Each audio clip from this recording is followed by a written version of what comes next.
ternyata sering konsultasi ke psikolog. 수면 장애는 뭐 많이 나아진 것 같아요. 위험의 근저에 대해 돌아보려고 해요. Karena ketika orang tuanya meninggal dan kakeknya yang meninggal, sebelum dia menghilang, ternyata orang-orang banyak menyalahkan dia sebagai pembawa sial karena jika orang yang dicintainya bakal pergi. 부모 이런 것도 모자라서 이젠 할아버님 팔자라는 게 진짜 있긴. 홍두희 씨가 사랑하는 사람들은 전부 다 홍두희 씨를 떠나. 우리 두식이 혼자. Dan ternyata kakek Dusik pernah mendoakan Dusik supaya Dusik segera bertemu dengan orang baik ketika dia sudah tidak ada untuk menjaga dirinya.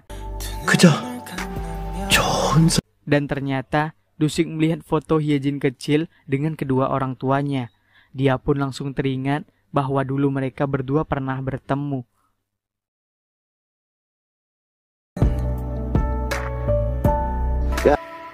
직구였어. Pas jadiannya. 아우 미안해 애가 토를 해가지고. 야 홍관장아 오해야. 오해구나. 사귀기로 했어요. 됐지? 아니. 아, 잠깐이라도 더 보려고 아유 둘이 사귀는 거 숨기려고 생기 쪼들해. 한참 좋을 텐데 못 보게 하면 얼마. 네, 물건 간수를 잘했어야지. 축하해. 아니 근데 어쩌다가 또 선생님. 님이 울고 있는 공주를 많이 축하해 가서 그 왕자님을 또 볼. Dusik nggak punya uang untuk membelikan kalung. Dia membuatkan kotak perhiasan itu dibuat sendiri oleh Dusik. Hyejin suka banget sama kotak perhiasan yang dibuat oleh Dusik. Hyejin pun terima kasih banyak kepada Dusik. 예뻐. 솔직히.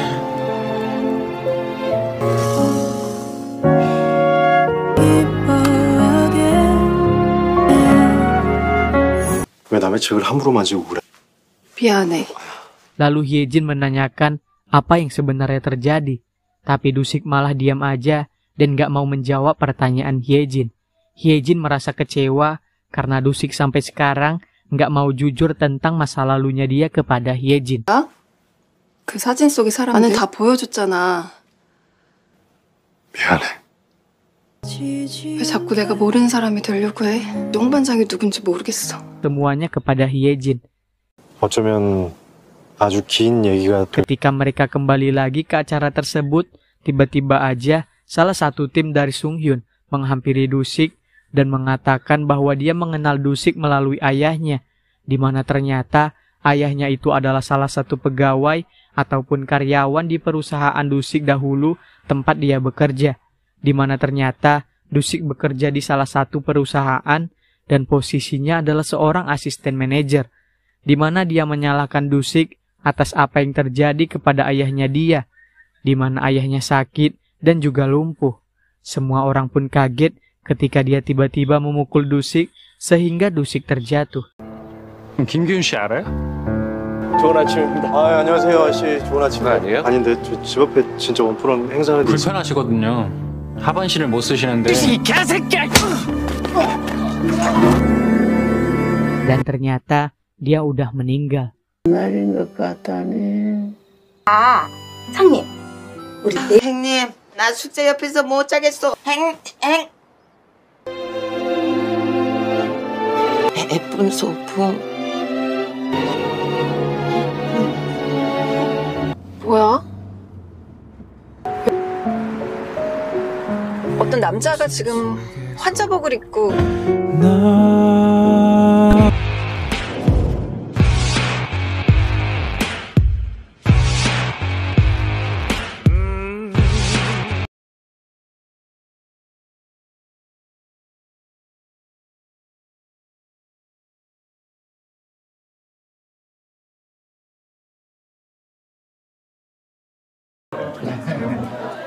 왔어? Kemudian akhirnya pun anak dari nenek Gamri datang.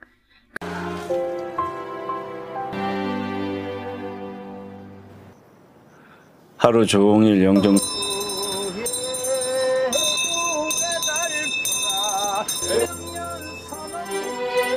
Kemudian nenek Gamri meninggalkan surat untuk Dusik. Kemudian Dusik pun ngebaca surat itu bareng Hyejin sampai ngebuat Dusik sedih. 아무리 힘든 일이 있어도 그렇게 됐으니 그게 얼마나.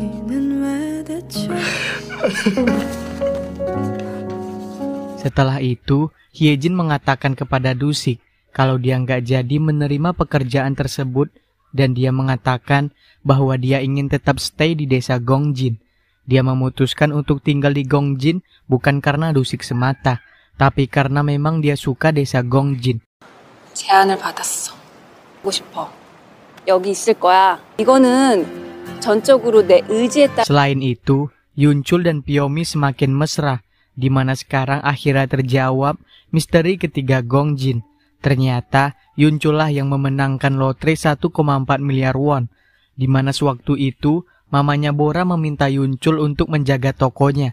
Ketika Yunchul bingung mau ngapain, dia pun mencoba untuk mengikuti lotre yang ada di toko kelontongnya Mama Bora. Dan akhirnya dia memenangkan lotre tersebut. Pyomi pun juga ngelihat nominal di buku rekening Yunchul. 공진의 세 번째 미스테리. 내 눈이 이상한가? 공부하는데 미안해요. 밖에 도로 보고. 그게 진짜 너무 좋아. Hyejin mau pergi ke Seoul 2 atau 3 hari, sedangkan Sunghyun belum mengatakan bahwa dia suka sama penulis Wang. Ketika sampai di Seoul, Hyejin pun akhirnya lebih akrab dan juga nggak canggung lagi ketika ngobrol sama ibu tirinya. Dan di sini pun dia meminta restu untuk segera menikah dengan Dusik. Setelah meminta restu, Hyejin pun kembali ke desa Gongjin. Sampai di Gongjin, Dusik pun langsung menyambut kedatangan Hyejin. 그래. 내가 내년 봄쯤. 내일은 좀 빠른가? Dan tiba saatnya, di mana setelah itu, Hyejin langsung mengatakan kepada Hong Banjang bahwa dia ingin segera menikah dengannya. Dusik pun di sini kelihatan agak kecewa karena dia sebenarnya yang pengen pertama bilang ke Hyejin, tapi Hyejin duluan yang mengatakan kepadanya untuk menikah. Setelah itu, Dusik langsung memberikan sebuah kalung yang sebenarnya Hyejin pengen banget. 나랑 결혼해 줄래? 싫어? 아니 그게 아니라 나도 오늘 프로포즈 하려고 그랬단 말이야. 내 637시간의 노동과 맞바꾼 목걸이야. 결혼 생활에 필요한 공동 규약. 나는 못해. 나 주방. 오빠라고 불러도 돼. 오빠라고 하면 오빠. 기분이야. 자기야. Setelah itu, mereka langsung melaksanakan kebersihan bersama para warga Gongjin seperti biasanya tiap bulan. Di kesempatan itu, mereka mengumumkan kepada seluruh warga Gongjin bahwa mereka akan segera menikah.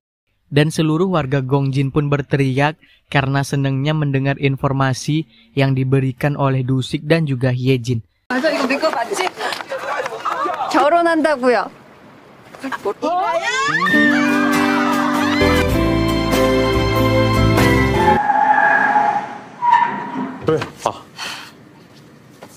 Kemudian Sunghyun dengan penulis Wang akhirnya jadian. 하자는 얘기지. 둘이서 전국 구석구석 돌아다녀야 되고 해외도 나가야 되고 다 너랑 해야겠어. 갯말 배짱이는 오는 23일 밤 9시 18분. 우리랑 같이 이렇게 첫방 보러 여기까지 오신 거예요? KBC 슈가피플입니다. 우현 가수님을 모시고 싶어서 연락드렸습니다. 뭘 좀 꼬집어봐. 싫어. 아빠 이거 개그는. 아니야 나 갑니다. 두 그릇이나 시키고 정말. Akhirnya, Hyejin juga Dusik pun melangsungkan pre-wedding bersama dengan para warga Gongjin. 자기야. 옷이 날개네. 웨딩에는 이제 음악이 빠질 수가 없는 거야. 둘, 셋. 저희 괜찮아요. 제가. Setelah itu, mereka berdua pun kabur karena mereka ingin melakukan pre-wedding mandiri dan series pun selesai. 둘, 셋. 자, 하나,